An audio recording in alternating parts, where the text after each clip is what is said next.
La telaraña. Explorando los vínculos entre el arte y la ciencia. Científicos y artistas destacados construyen a partir de sus diferencias una telaraña de ideas y pensamientos y nos demuestran que al final todo está entrelazado. Déjate atrapar por esta telaraña, conducida por Jürgen Ureña, producida por Emma Tristán. La telaraña, por Amplify Radio 95.5. Buenos días, mi nombre es Jürgen Ureña y les doy la bienvenida a un programa más de La Telaraña, que es este programa de conversaciones con científicos y artistas que se emite todos los lunes a las 7 de la mañana acá en Amplify Radio.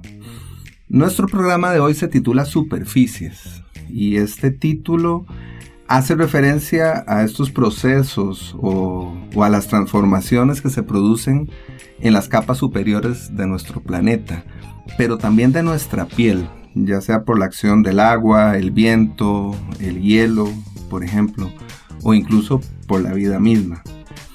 Para conversar sobre esto, sobre los pliegues de la superficie terrestre y de nuestros cuerpos, sobre su origen, desarrollo y comportamientos, contamos hoy con la presencia de la fotógrafa Carla Solano y con el geomorfólogo Adolfo Quesada. Muchas gracias, Carla. Muchas gracias, Adolfo, por estar acá esta mañana. Gracias. Gracias. Muy bien, comencemos por las presentaciones, como corresponde. Carla Solano es egresada de la Escuela de Diseño de la Universidad Veritas y entre sus presentaciones internacionales podrían destacarse la Bienal de Shanghái, la Feria Arco de Madrid, la Bienal Internacional de Curitiba en Brasil, la exposición Mitos de Fundación en el Centro Muca Roma de la Ciudad de México y la exposición El Cuerpo y la Memoria en la Casa de las Américas de La Habana en Cuba. En 1996 Carla participó en Mesótica, que es un proyecto de arte centroamericano de gran importancia que itineró por Europa y América del Sur con una obra titulada Espejo Interior. Y creo que esa obra es particularmente importante, ya lo comentaremos un poco más en detalle, y está compuesta por 3 láminas transparentes. En una de esas láminas se retrataban arterias, en otra los huesos, y la tercera mostraba un autorretrato desnudo en tamaño natural. Posteriormente, Carla realizó algunas intervenciones del espacio público, y en 2010 recibió el Premio Nacional de Arte Aquileo J. Echeverría. Carla, yo creo que, Espejo Interior, como decía, es una obra que marca un antes y un después, me parece, en tu trabajo y probablemente en el panorama del arte contemporáneo costarricense, pero además es una de estas piezas en las que ya aparece uno de los grandes temas, digamos, de tu producción artística, que es el cuerpo. Y más adelante incluso algunas otras obras como Jardín Corporal o Geografías muestran desde su título tu interés ya no solamente en trabajar en el cuerpo, sino incluso en las superficies del cuerpo, cosa que es particularmente interesante para este programa. Contanos, por favor, de dónde viene o cuál es el motivo por el que surge esta especie de elemento constante en tu trabajo.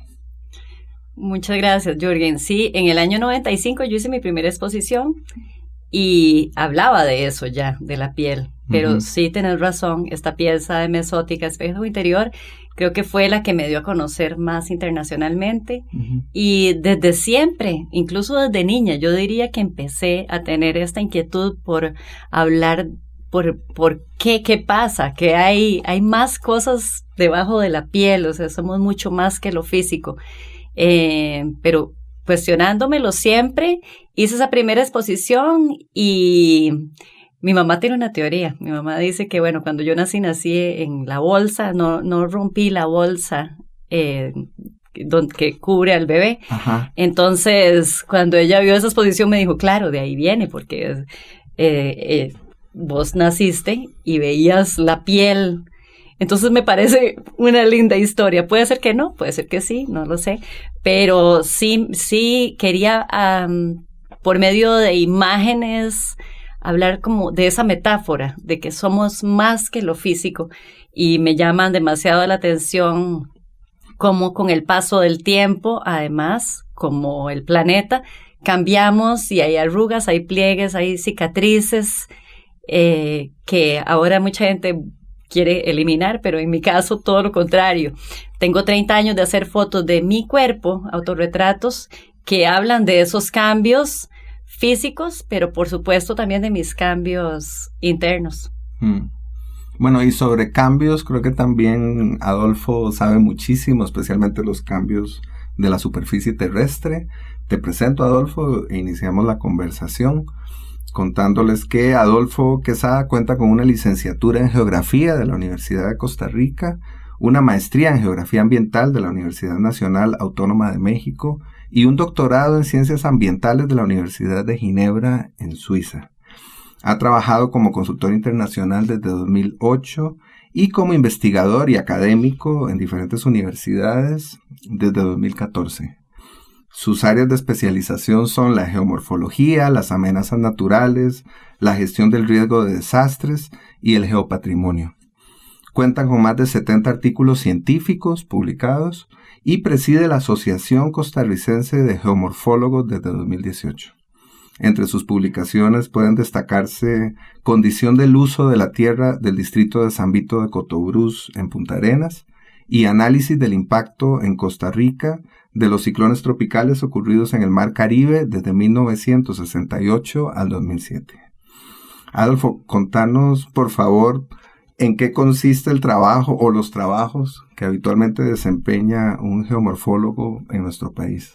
Hola, muchas gracias primero por la invitación, muy contento de estar acá.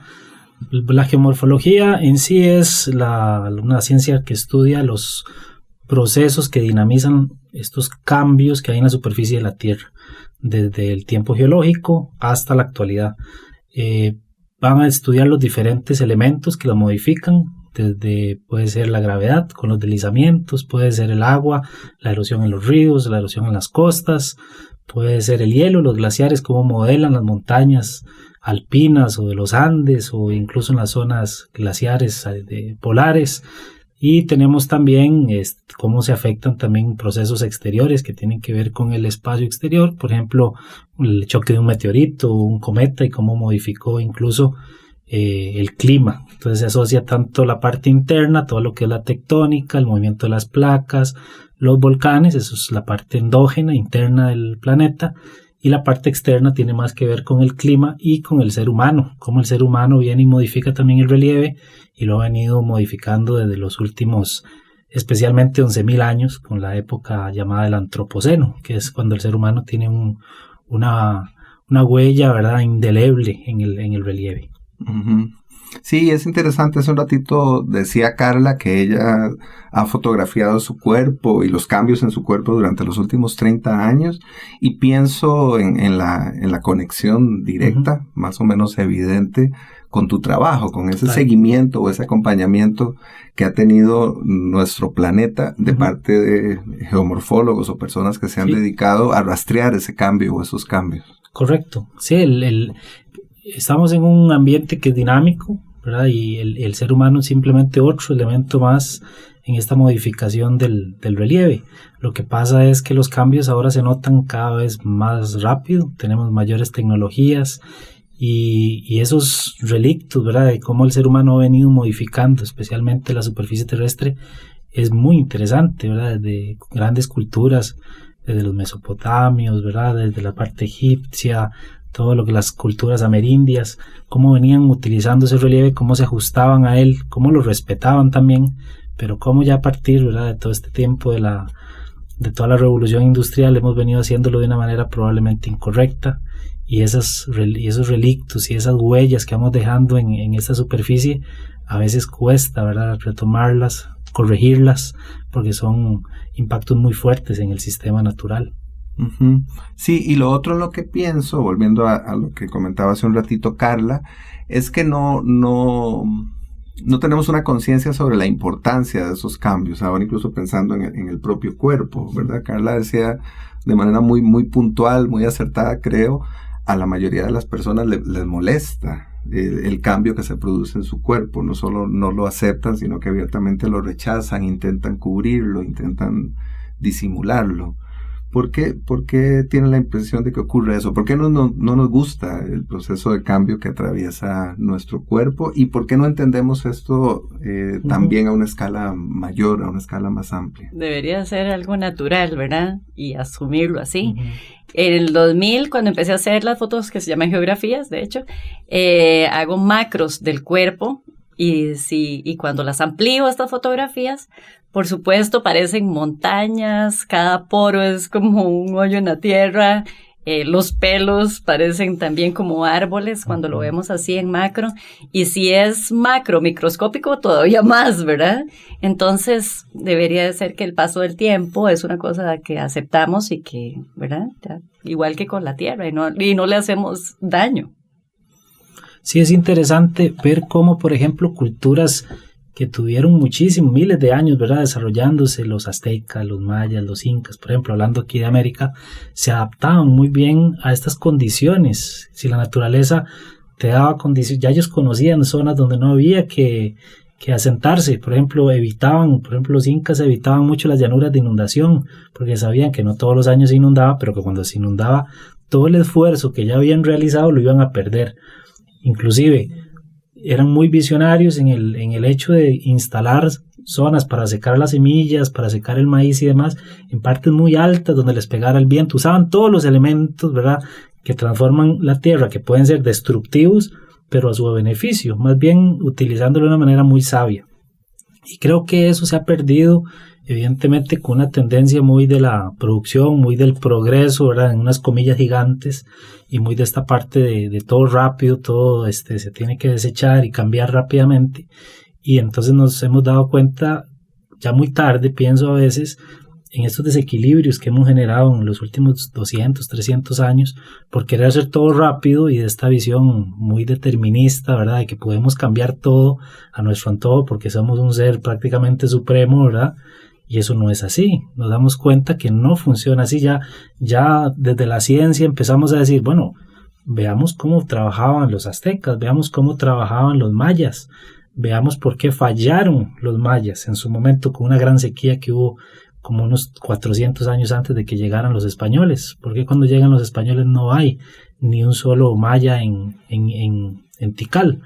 Porque usaban las mismas pozas donde se filtraba el agua de manera subterránea, tiraban sus cadáveres. Una gran sequía, no había agua, y el agua que les llegaba era agua que ya se había filtrado con todos estos cuerpos, tenía metales pesados y empezaron a morir. Entonces no había nadie cuando llegaron los españoles. ¿Por qué lo que hicieron muy bien los incas con todos estos sistemas de irrigación que eran fenomenales en unas zonas súper áridas, ahora se están tratando de volver a hacer, de repetir esos sistemas en Perú? Entonces nos estamos dando cuenta en la actualidad desde la ciencia que eso que se hacía hace miles o cientos de años era muy válido, y era entender su relieve, entender esas formas, entender esas geologías también, esas rocas, entender toda esa dinámica. Bueno, apliquémosla nuevamente. Entonces esos cambios son necesarios, pero también hay cosas que perduran en el tiempo que hay que entenderlas bien. Sí, y volviendo a esta especie de salto que creo que nos va a mantener entretenidos durante todo el programa, entender la geología, entender el relieve, entender las formas del planeta, también es entender el cuerpo. Por supuesto. Nos remite esa necesidad. Muy interesante, ahora que veía que los cambios cientos de años después nos damos cuenta de lo mal que hemos hecho. Yo creo que lo mismo nos va a pasar con los cuerpos. Dentro de no sé cuántos años, porque ahora es más rápido, nos vamos a dar cuenta de que todas estas cosas locas que la gente ahora hace con sus cuerpos, tal vez no eran saludables, por supuesto. No es bueno poner un poco de silicón dentro del cuerpo, no es bueno estirar, ¿verdad? O sea, tantas cosas que yo digo, no, puede ser que ahorita no lo notemos, pero que en el futuro sí. Uh-huh, uh-huh. No, y es interesante, ¿verdad? Como una cuestión incluso tan fuerte nos bombardean la parte mercantil, ¿verdad? Que es una presión social terrible, ¿verdad? De cómo que se tiene que modificar el cuerpo desde los niños, ¿verdad? Hay muchísima influencia en estar insistiendo que el bullying, ¿verdad? Como se ha vuelto tan, bueno, siempre ha existido, ¿verdad? Pero el punto aquí es que es tan intenso y falta mucho de esa educación, muy desde la escuela también. En las casas existe a veces, pero se debe reforzar en las escuelas que todos somos independientes, somos únicos y somos bellos como somos. No hay necesidad de estar buscando siempre esos parámetros o esos estereotipos que a veces no son ni de la belleza que tenemos en un país como el nuestro, ¿verdad? Que es totalmente diverso. Tenemos orígenes desde los indígenas, tenemos europeos, asiáticos, y ¿verdad? Es afroamericano. Es una maravilla lo que tenemos de país, y eso, el mestizaje ha sido el éxito más bien en la medicina del mundo, porque hay menos enfermedades. De la variedad viene la riqueza, más bien en la salud. Entonces eso hay que tratar de verlo desde otro punto de vista, fomentar esa parte de la unicidad de la persona, que somos únicos, somos maravillosos, y hay que aprovechar eso. Creo que desde la educación muchas veces es donde vienen esos cambios, porque no se ve. Digamos, yo recuerdo en la escuela nunca nadie nos decía eso, nadie particularizaba en que cada uno es diferente, no llegaba una maestra o un maestro a decirle, no, mire, esto no hay que fomentarlo, sino era, más bien siempre vivimos en una sociedad que es de competencia, ¿verdad? Y esa parte es lo que fomenta esto de que yo quiero ser diferente de la otra persona, quiero ser único, quiero tener facciones o ciertas características que me diferencien, cuando al final somos un colectivo, que es lo que hace la fortaleza de un país o de un pueblo. Sí, Adolfo habla sobre la educación, y este ha sido uno de los elementos recurrentes también de este programa. En diferentes ocasiones los invitados han coincidido, o yo he coincidido con los invitados, en que definitivamente la educación es central para hacer cualquier cambio social, para cualquier proyecto de país o de sociedad que uno se proponga, pues debe entender que la sociedad está en el centro, que la educación está en el centro, y lo recuerdo ahora porque además soy consciente de que ustedes dos son educadores, así que creo que a esto le vamos a dedicar un poquito más de tiempo. Creo que podríamos hablar un poquito más sobre educación de las ciencias y las artes un poco más adelante. Vamos a hacer un corte comercial y ya volvemos. La telaraña en Amplify Radio 95.5. Vínculo y tejido, arte, ciencia, trampa. Los hilos que conectan la vida de nuestros invitados construyen la telaraña en Amplify Radio 95.5. Hola otra vez, estamos en la telaraña con la fotógrafa Carla Solano y el geomorfólogo Adolfo Quesada, conversando sobre superficies. Geomorfólogo es una palabra que no es fácil. Hay que decirlo. Le solicitamos a Carla una canción y nos propuso escuchar Por el amor de amar, en la voz de Wika, que es una cantante española de padres exiliados de Guinea Ecuatorial. Escuchemos.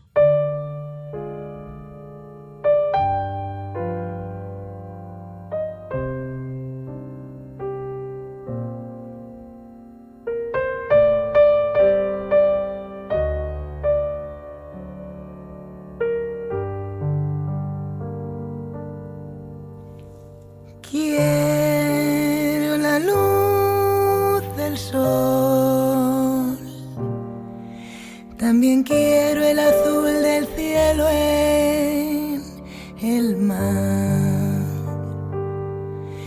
Quiero un mar sin fin, para no tener nunca que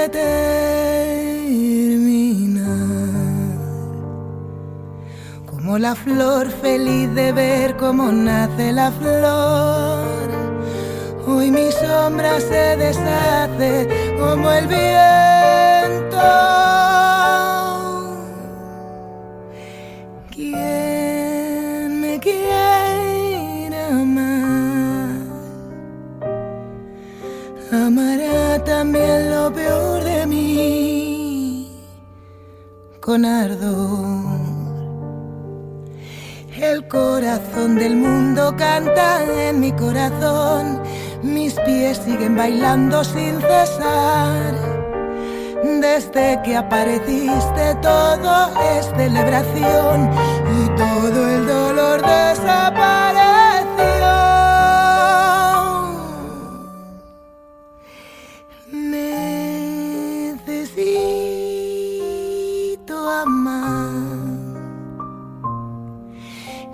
Quiero ser la luz que besa la flor. Necesito amar,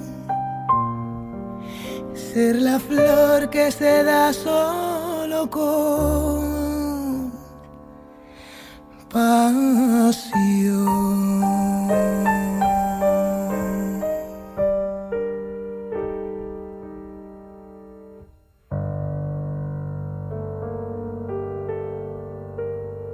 Esto fue Por el amor de amar en la voz de Buica.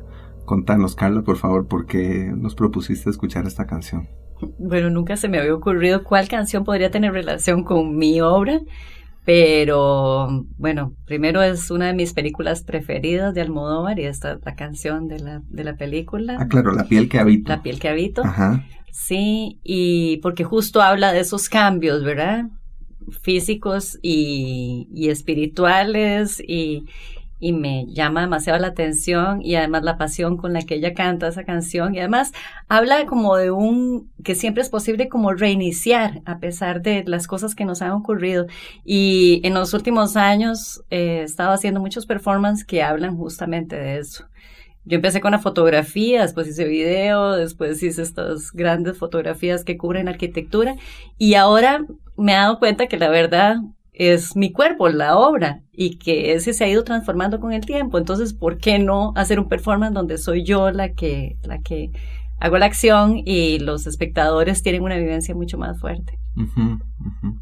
Sí, hay una obra tuya, ahora que hablas de tu trabajo fotográfico, que a mí me gustaría comentar acá, que se titula A Primera Vista, que es una pieza compuesta por una serie de imágenes borrosas de cuerpos humanos. Y digo cuerpos humanos porque es algo que se infiere, uno supone o puede medio entender que son cuerpos humanos, pero no sabe con exactitud a qué parte del cuerpo corresponden, por ejemplo. Y creo que es interesante referirnos a esto que es necesario inferir o adivinar en la imagen y que está relacionado con el cuerpo. Uh-huh. Bueno, es mi trabajo fotográfico más reciente, digamos, y es la primera vez que pongo fotos de otra persona también, porque siempre ha sido autorretratos y en este caso involucré a otra persona, un hombre, para hacer como ese mix, es como un rompecabezas humano, uh-huh. Borroso, porque para mí es la manera de censurar, digamos, esas partes del cuerpo y de crear también como una inquietud en la gente, ¿qué parte del cuerpo es esta? Uh-huh. Y es muy interesante porque las he colocado en espacios públicos y después me doy una vuelta por ahí, por supuesto, para ver qué la gente dice y ven cosas que no son, digamos, uh-huh. Muchas veces, entonces es muy interesante. O que no quieren ver también, porque a veces no queremos enfrentarnos a ese acercamiento o especialmente cuando es una parte, digamos, privada, uh-huh. no quieren admitir, es un pene. Cuando se trata de los genitales. Claro. Exacto. Uh-huh. Entonces, es muy interesante la experiencia y me gusta mucho colocar piezas fotográficas en espacios públicos porque se transforman con el tiempo como la piel también. Claro, también ahí volvemos un poco a la acción del viento, de Exacto. La lluvia, del polvo, uh-huh. ¿verdad? Y creo que eso también podría conectarnos con el trabajo de Adolfo en cuanto a esa necesidad que existe algunas veces de extrapolar datos o imágenes, de imaginar o de suponer a partir de algunos elementos o algunos datos una realidad mucho más amplia. Sí, muchas veces cuando se inicia una investigación nace de una duda, ¿no? De una pregunta o directamente de un problema. Puede ser un problema que hay que resolver y hay que buscar las maneras de inferir la información. Muchas veces nos pasa en nuestros países, ¿verdad? En desarrollo no tenemos la información que hay en Suiza o que hay en Estados Unidos o que hay en ciertos países de Europa, donde tienen muchos datos, mucha información con la cual se pueden generar investigaciones más precisas.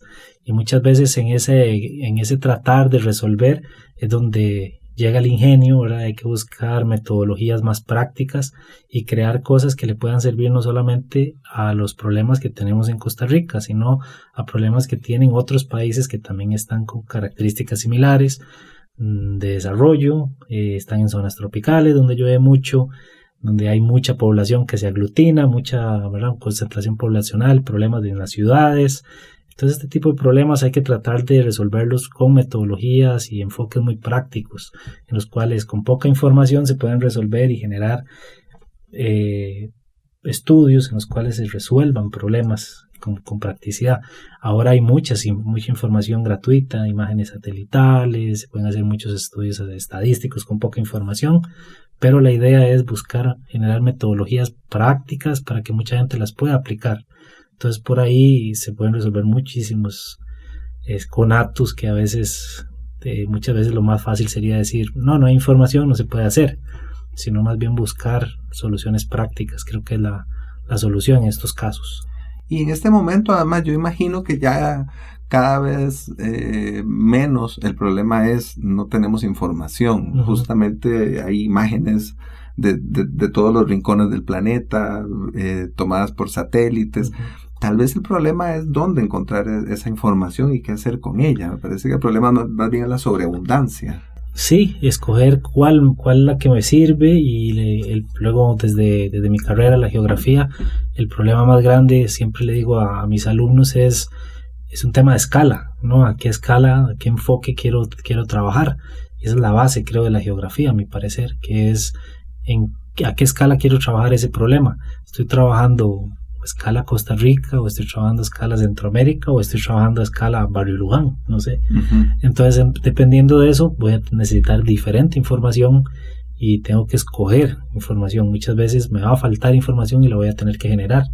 Y ahí está la capacidad, ¿verdad?, de cada investigador o de cada científico en generar esos datos y que sean de calidad. Uh-huh. Y el tema de la escala también es un tema importante para Carla, me parece, ¿no? Todo esto que decías hace un rato sobre estas imágenes que al estar tan cerca se convertían en imágenes todavía más de escala mayor. Un detalle de un brazo se convertía en una montaña, por ejemplo, ¿no? Exacto. Y ahora que decís eso, también me llama la atención, Adolfo, o sea, ¿qué poder tiene uno para hacer un cambio? Por medio del arte, por medio de la geografía, no sé si se puede hacer un cambio. Para mí eso es muy frustrante, o sea, como saber, okay, ¿qué puedo hacer para ayudar? Porque tal vez no tengo el poder. El arte siempre ha tenido como también ese necesidad de hacer un cambio, ¿verdad? Pero ¿a qué escala puedo hacerlo? Uh-huh. Y va por ahí el tema. Yo también, muchas veces uno llega a esas catarsis de decir, realmente lo que hago es útil, ¿no? Siempre no es que es una pregunta retórica de todos los días, mentira, pero de vez en cuando uno llega a esa consulta interna de que realmente funciona lo que hago, y yo pienso que sí, porque eso suma un granito de arena al cambio, y ya ese trabajo va a sumar a un trabajo que vendrá en 1, 2, en 10, en 20 o en 100 años, pero ya existe algo previo. Y la ciencia, creo, y el arte probablemente también ya lo haga, es confirmado. Alguien viene a estudiar un fenómeno y dice, mira, ya esto lo estudió alguien en 1945. Y uno dice, ¿cómo? Sí, ya alguien lo había dicho, pero en aquel momento no fue entendido. Era un loco en su momento. Y fue útil hasta los años. Así lo hemos comprobado una y otra vez en la ciencia, en el arte. No, esta técnica ya la usó tal pintor o tal artista plástico hace 200 años. Y se retoma. Sí, son cambios graduales. Parece que ese es el asunto. Y tal vez somos impacientes o no nos alcanza la vida para dimensionarlos o para entenderlos, ¿verdad? Hay una frase de Saramago que espero citar más o menos correctamente, que decía que el arte no cambia el mundo, sino que el arte cambia a las personas que son capaces de cambiar el mundo. Correcto. Es un proceso que va poco a poco, que requiere de estas intermediaciones o de estas etapas intermedias para comenzar a ofrecer resultados, ¿no? Sí. ¿Vos has sentido, Carla, que algo de lo que has hecho ha cambiado en alguna medida tu entorno, las personas con las que te relacionas? Bueno, es que es difícil, ¿verdad? Esa respuesta. Yo creo que con que una persona sienta algo cuando ve mi trabajo, yo creo que ya ahí ya logré mi objetivo. Porque, por supuesto, cuando yo hago mis obras, las hago para mí. Son como un ritual para mí de sanación. Y si ayuda a una persona, ya valió la pena. En España hice una pieza muy grande que era un cuerpo, se llama cuerpo geométrico y es un cubo. Además, el cuerpo está ubicado en Teruel y lo puse en una plaza, es una caja grande de cristal y una mujer que pasó por ahí me dice, cuando entré en ese espacio, sentí realmente que estaba en un cuerpo más grande y cómo somos todos parte de ese cuerpo gigante que es el planeta. Dice, fue demasiado fuerte para mí la experiencia. Con solo ese comentario que ella hizo, yo dije, bueno, ya mi granito de arena, como dijiste, Adolfo, ya fue suficiente. Creo que a veces nos damos cuenta y como vos decís, Jürgen, no, tal vez la vida no me va a alcanzar para ver si hice un cambio o no. Pero bueno, la verdad es que el cambio está en mí también. Y día a día trato de ser mejor y de ser más productiva, digamos, en ese cambio para el planeta, aunque sea tan mínimo, pero bueno, esa es la intención. Bueno, pues creo que con esta idea nos quedamos. Vamos a un corte comercial y ya volvemos. La telaraña en Amplify Radio. La telaraña. Científicos, artistas, humanos, descubriendo lo que nos separa, lo que nos une. La telaraña en Amplify Radio 95.5. Hola otra vez, estamos en La telaraña, hoy enredados con la fotógrafa Carla Solano y el geomorfólogo Adolfo Quesada, conversando sobre superficies. Hace algunos minutos escuchamos Por el amor de amar, en la voz de Wicca, y ahora Adolfo nos propone escuchar Another Brick in the Wall. Escuchemos y al regreso la comentamos.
Muy bien, esto es un clásico, por supuesto, Another Brick in the Wall de Pink Floyd. Y Adolfo, antes de preguntarte por qué la elegiste, tendría que decir que lograste brincarte el muro, Sí. que generalmente pedimos temas que no excedan los 4 minutos, y Pink Floyd claramente lo excede, Totalmente. pero encontraste así un portillo. Sí, traté de buscar un portillo y Pink Floyd originalmente quería, elegí Time, pero evidentemente es una canción de más de 7 minutos, y busqué Another Brick in the Wall porque creo que la educación es un revulsivo totalmente al cambio, ¿verdad? Al cambio en las sociedades, a un cambio en las mentalidades, y es un cambio en la sociedad realmente. Es la única clave para cambiar sanamente una sociedad. Y bueno, como educador creo que siempre hay que fomentar esas rebeldías, pero rebeldías positivas, porque no necesariamente la rebeldía siempre va a ser negativa. Creo que esa resistencia a que hayan modelos cuadrados, de que siempre debemos de seguir las mismas reglas de cómo se debe estudiar un tema o de cómo deben de ser los cambios en una persona, debe ser la regla. Siempre debemos ser rebeldes y debemos ir hacia adelante y creer en lo que queremos luchar, ¿verdad?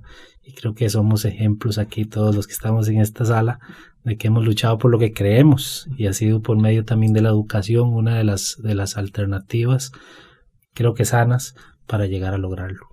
Bueno, y hace un rato yo comentaba justamente que ustedes dos son educadores, así que ahora, tratando de hilar un poco más fino, yo les preguntaría qué impresión tienen sobre la educación artística y científica en nuestro país, tal vez comenzando por la educación artística, a la que le dedica parte de su tiempo Carla. Sí, bueno, 30 años tengo de dar clases y he dado en el al kinder, a la universidad, a muchachos de colegio, todas las edades. He tenido esa experiencia, ha sido muy lindo. He trabajado para instituciones privadas. Me pone muy triste que sé que en muchas instituciones del Estado no dan clases de artes plásticas, y no puedo creer que eso suceda en nuestro país.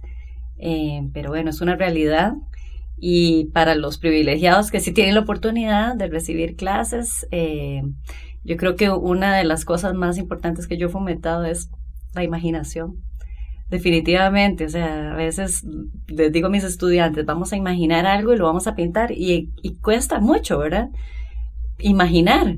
Yo digo, tendría que ser algo tan fácil, pero no, estamos como muy bloqueados. Entonces creo que por ahí va la educación artística, por lo menos en mi caso, desarrollar esa parte, y por supuesto ya luego viene la parte técnica, pero para mí la imaginación, tanto para los científicos como para los artistas, es la base para crear.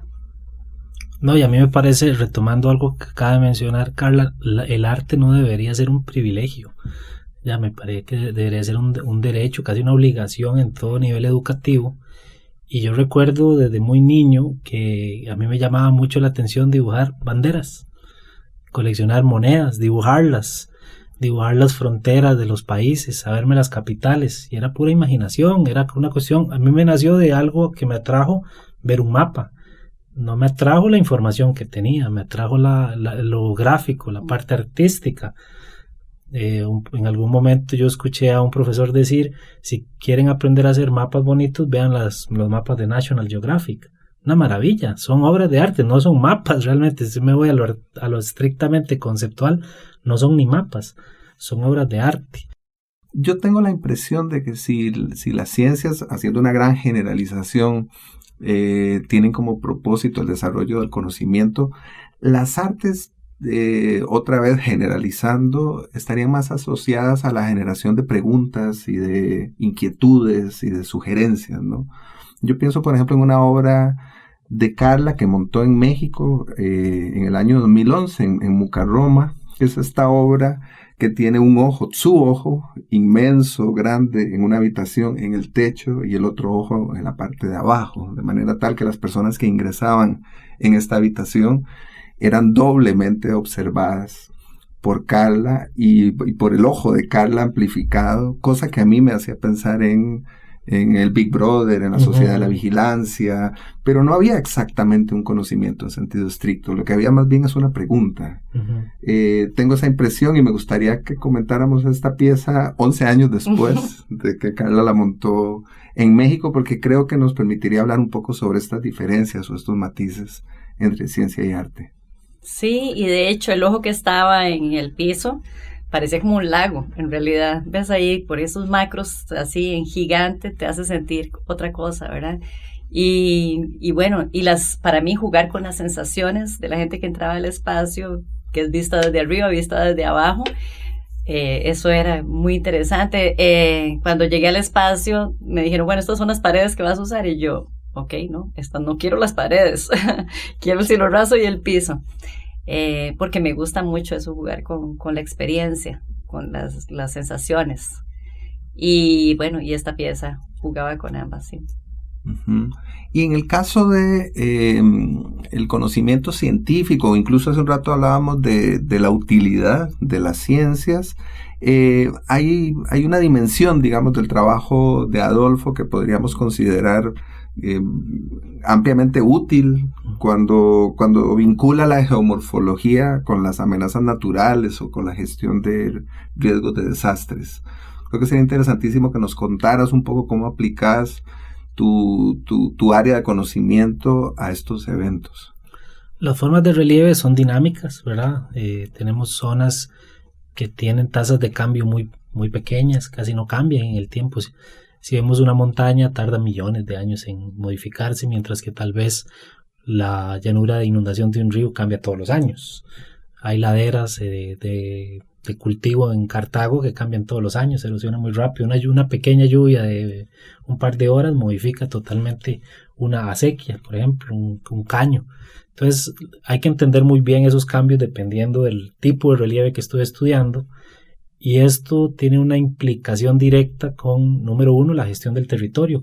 ¿Qué zonas yo puedo desarrollar ciertas actividades? ¿Cuáles, de acuerdo a sus características naturales, unas zonas son más apropiadas para tener urbanizaciones, para tener la parte más bien comercial, donde puedo más bien tener carreteras, donde puedo tener botaderos de basura, donde podría desarrollar áreas recreativas y donde áreas de cultivo, zonas de ganadería, y donde no debería hacer nada y dejar simplemente que las áreas se protejan y a lo largo del tiempo proteger para zonas de recarga, ¿verdad? De acuíferos para el agua que tomamos, o bien para simplemente cuidarlas a las generaciones que vienen.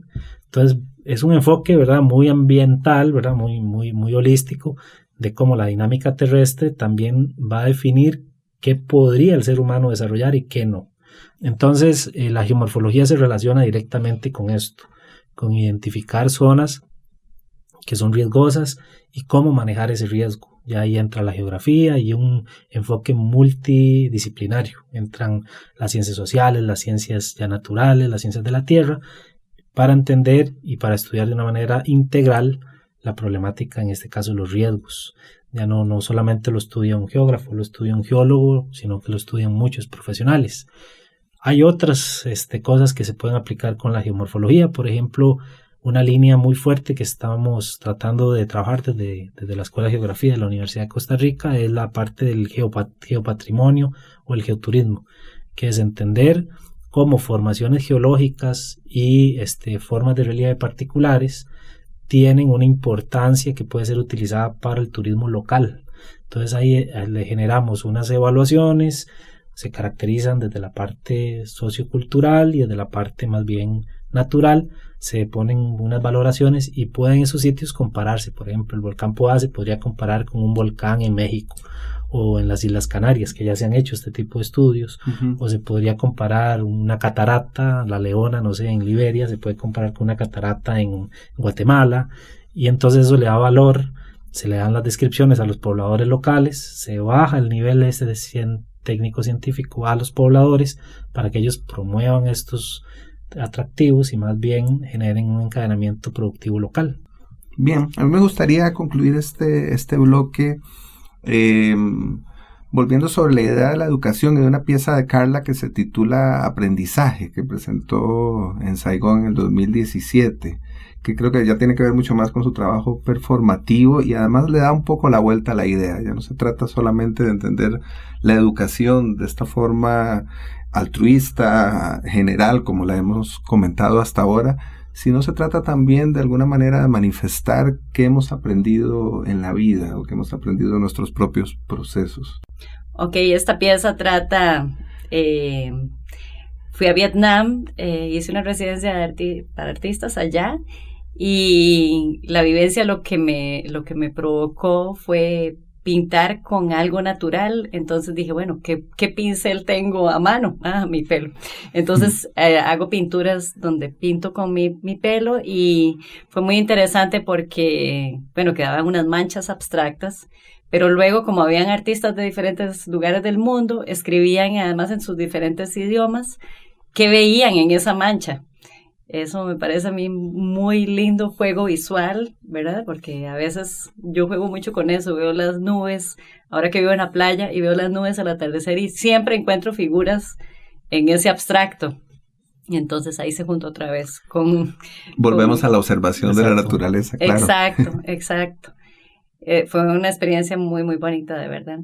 Sí, creo que además ahí volvemos un poco a esa idea de la importancia del arte como una especie de motor que ya no genera conocimiento exacto y no debe hacerlo, sino que genera preguntas, inquietudes, sugerencias, genera como esta amplitud para que sea quien está delante de la obra, quien participe, intervenga, lea, proponga, ¿no? Creo que ese matiz es importante. Creo que si nos quedamos en la idea cartesiana de 2 más 3 son 5, nos perdemos de una serie de cosas importantes de la vida, ¿no? Correctamente, porque más bien a partir de esas preguntas es que se ha empezado a gestionar la ciencia misma, ¿verdad? En tratar de organizarla, que a veces no nos gusta mucho, pero es una manera de tener unas ciertas reglas, ¿verdad? Y poderlas replicar, que es el método científico. A partir de yo ver este mismo experimento, bueno, lo voy a hacer ahora en otras condiciones, ¿verdad?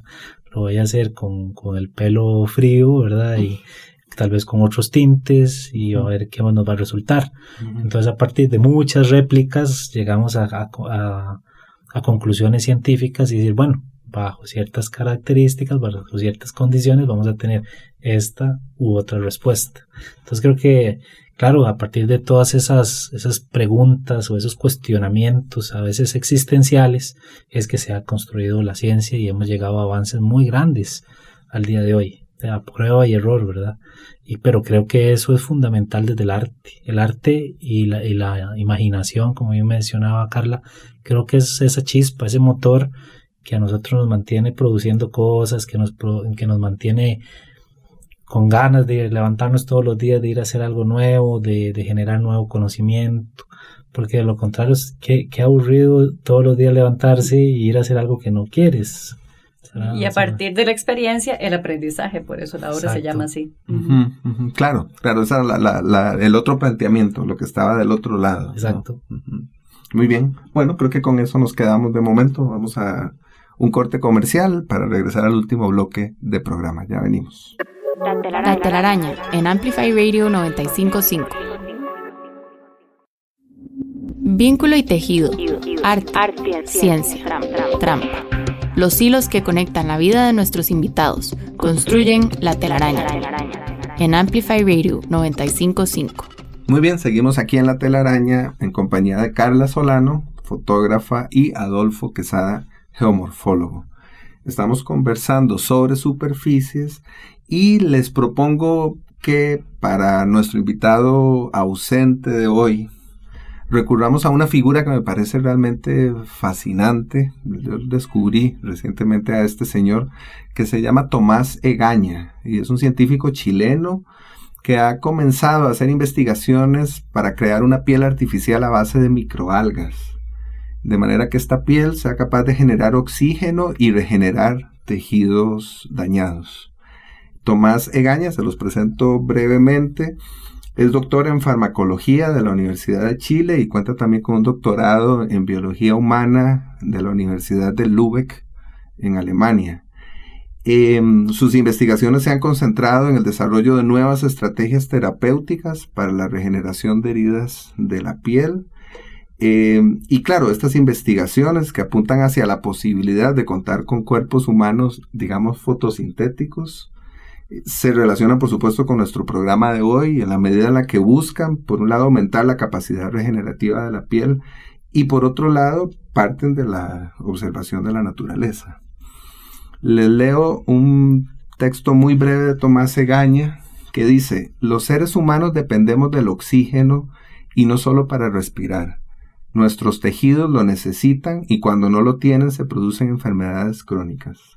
Incluso para los trasplantes de órganos o el tratamiento de cierto tipo de tumores resulta indispensable. Por otro lado, sabemos que las plantas son capaces de generar su propio oxígeno con la luz solar. Entonces había que unir la pregunta y la respuesta indicadas y comenzar a explorar. ¿Qué piensan? Me encanta la experimentación, de verdad, y el tema de la fotosíntesis. Yo hice una pieza hace unos años en los museos del Banco Central, que el tema era sobre la muerte, pero yo no quise hablar sobre la muerte, sino sobre la vida, y el performance era que recolecté cientos de hojas y las colocaban la gente las colocaba de arriba, las tiraba, y caían sobre mi cuerpo, que estaba en posición fetal, en el último piso del edificio. Por eso este tipo de experimentación, por ejemplo, con la naturaleza, definitivamente somos parte de la naturaleza, somos parte del planeta. ¿Cómo no jugar con eso? ¿Qué es lo que él estaba haciendo? Como jugando y, de verdad, con su imaginación creando algo tan importante. ¿No? Y luego que es esta experimentación lo que viene buscando en los últimos años a partir de la ciencia, pero haciendo reflejo también con cómo funcionan los procesos de la naturaleza, está buscando cómo ver la manera de expandir nuestra vida, ¿verdad? Que es todo un tema, ¿verdad? Que puede llegar a ser en la parte ética y se vuelve un poco ¿verdad? Trivial, pero se dice que ya en unos años llegar a 120 años va a ser algo muy normal y con todas las consecuencias que esto va a conllevar, pero al final de cuentas si vemos todo se basa en la naturaleza, ver cómo otras especies se han adaptado a los cambios de la atmósfera, ¿verdad? De los sitios donde viven en condiciones muy limitantes, desde nivel muy celular, hasta niveles macro, cómo ciertos organismos se van adaptando y cómo partes de ciertos organismos se van adaptando y cómo traer eso a la ciencia de la anatomía humana, ¿verdad? Cómo irnos adaptando en el tiempo. Creo que eso por un lado es fascinante y por otro lado conlleva un montón de problemáticas sociales a futuro que en este momento no están ni sobre la mesa. Pero sí, ya en diferentes iniciativas científicas van hacia eso. La parte médica es de alargar la vida y ya empiezan a hablar que 120 años, a final de este siglo, no va a ser para nada descabellado de mencionar. Sí, y por supuesto todo esto implica o supone estas consideraciones éticas, siempre están ahí a la par. Es muy interesante que lo menciones, porque cuando yo pienso en las investigaciones de Tomás Egaña, pienso justamente en el protagonista de La piel que habito, la película cuya música nos presentó Carla para este programa, que es un personaje fascinante porque justamente intenta mover esos límites ya no solo de la ciencia, sino en alguna medida de la ética, ¿verdad? El personaje se llama Robert Legard, que es interpretado por Antonio Banderas, y es un personaje que crea una piel sintética resistente a las quemaduras y a las picaduras de insecto, y según él, gracias a sus investigaciones, se podrán erradicar enfermedades como la malaria y estaremos a salvo de ser lastimados o desfigurados por accidentes, que es algo que está en su pasado, sin hacer spoilers, porque eso dicen que eso no se debería hacer. A mí me parece que seguimos en la órbita de La piel que habito.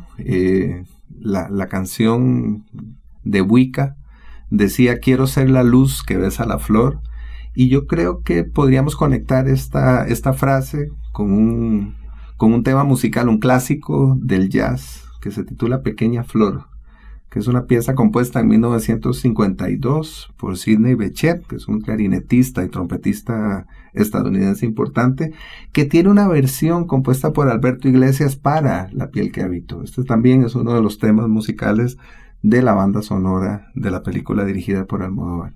Les propongo que lo escuchemos y al regreso lo comentamos.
Muy bien, esta belleza fue Pequeña Flor, Petite Flor, en realidad es el título, porque Sidney Bechet lo compuso el tema en Francia, en París.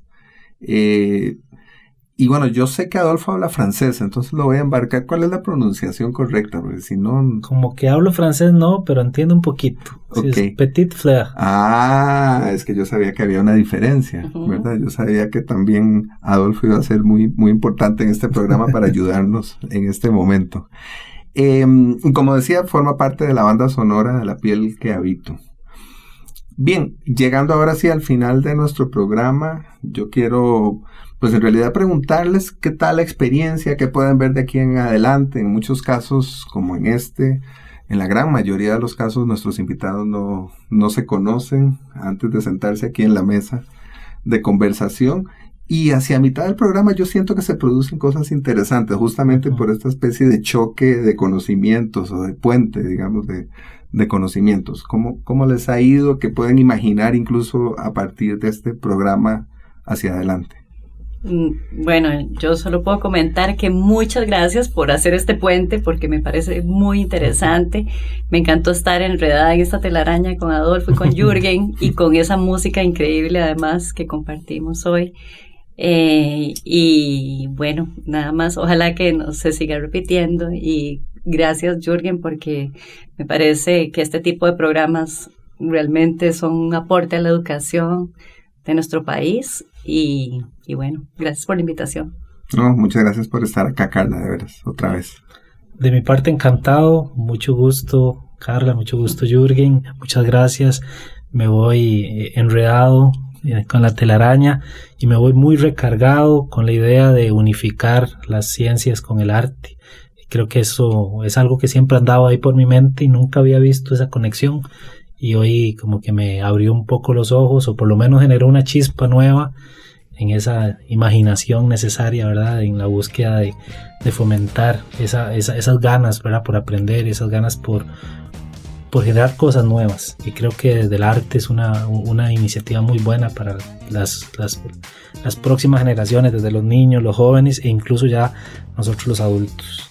Muy bien, ¿no? Muchas gracias otra vez a los dos por estar acá. Yo la he pasado muy bien y estoy seguro de que las personas que nos escuchan también. Quiero agradecerle también a Daniel Ortuño, que está en la cabina de grabación y nos acompañó y se encargó de que todo estuviera bajo control esta mañana. Mi nombre es Jürgen Ureña y yo los espero el próximo lunes a las 7 de la mañana en otro episodio de La Telaraña. Además les comento que pueden suscribirse y si quieren escucharlo tanto en Spotify como en el canal de Amplify Radio. Muchas gracias por estar acá, los espero la próxima semana. Hasta pronto.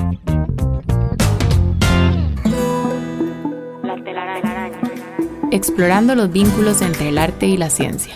Conducida por Jürgen Ureña. Déjate atrapar el próximo lunes a las 7 de la mañana por La Telaraña. En Amplify Radio 95.5.